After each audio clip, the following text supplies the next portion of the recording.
What's going on, guys? Today I have a special project for you. You know how everybody's always joking about when they got to work on their car, I've got to fix the Canuter valve? Well, I've actually got to do that today. I got this code that popped up on my truck. It's a P0441. And what that leads to is something called the emissions evap purge control valve solenoid. It's a ridiculous name. I've never even heard of that part before. But I got the part. It's not expensive if you have to fix it, if you have the same code. I'm gonna show you how to do it. But there was literally, it just blew my mind, the name of this part. But it's fairly simple. If you look right here, I get out of the way so there's no shadow, but it's this little part right here. And all it does is control the fumes going back into the motor. And for some reason mine has gone out. I don't know why. I didn't even know that part existed. I've never even looked there before. Even though I've taken this off many times, I didn't even notice that. But that's what that's called. So if you need to know what it's called, there it is, and I'm gonna show you how to fix it.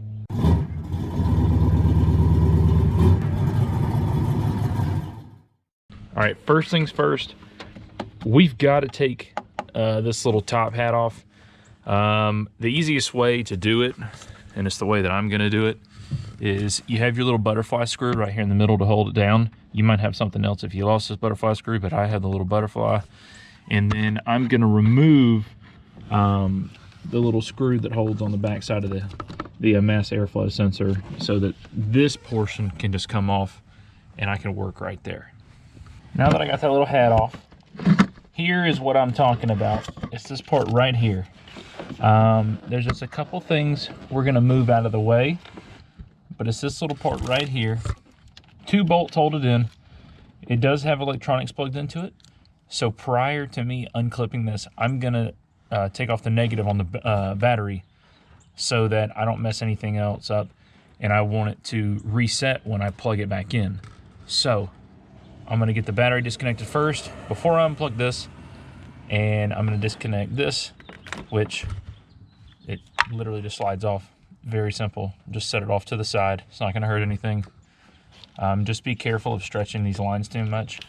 Your lines could be frail, they could be, you know, hurt, messed up, whatever. Just be careful doing it so that you don't have to replace any wires when you're just working on this simple little part. Now that we got it unplugged, and I took the wire out of this little loom right here, it's just a little pinch clamp. You just undo it, and then you can pull this to the side to give you a little bit more room. This part has 2 10mm bolts on each side.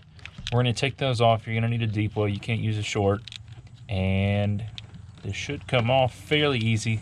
I know underneath here there's a rubber grommet, so it's probably gonna take a little bit of persuasion, but we'll hit that road once we get these bolts off. They look a little rusty.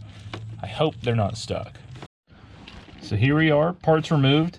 Come to find out, these weren't actually that tight. They actually came out very, very easy, which I was excited about. I'm gonna clean this area up before we reinstall, but I'm gonna show you. You always wanna make sure whatever your new part is matches the old part, and it's identical. So both of these, you can see how this has got a dirty grommet. It's got the new one on the tops. They look the same, which is good. If you guys need this part, here's the part number right here. I always try to buy AC Delco for the car when I can. If I can't, I try to get a different reputable brand, but I try to put AC Delco every time on this car just because it seems to be the best. And but now what we're gonna do, because there's this O-ring, you always want to lube up your O-ring. So I've got a little white lithium grease. I'm just gonna put barely any on here just so it's easy to get it in, and we are gonna start reinstalling it.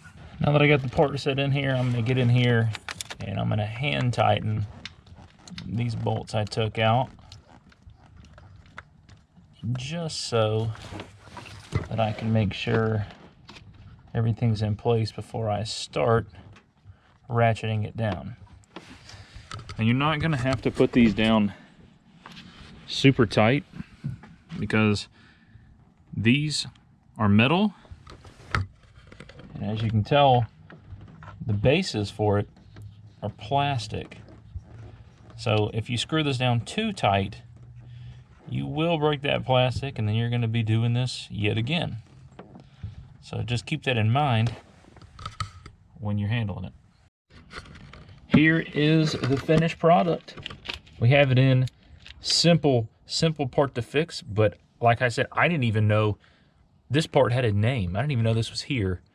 I knew they had them on like newer, I say newer, like 2000 model Chevrolets, but I didn't know the 98s had them, and I believe the 97s might have them as well if you have the fuel injected. So if you have that code, that's what this part is for. But other than that, I'm just gonna hook the battery up. It should remove the code. If it doesn't, we'll have to dissect it more, but everything led to this part right here. So I am fairly positive that we are now going to be able to get that code removed, and it's going to clear up. One thing to note though is just because this code pops up, that P0441, that doesn't mean something's wrong with your car. Your vehicle can actually run with this part not functioning correctly just fine. It's just going to run a little bit richer than it normally would, and you might see a little bit of power loss, but it's mainly just it's going to run a little bit richer than it did before. So just keep that in mind. But thanks for watching, and we'll see you in the next one.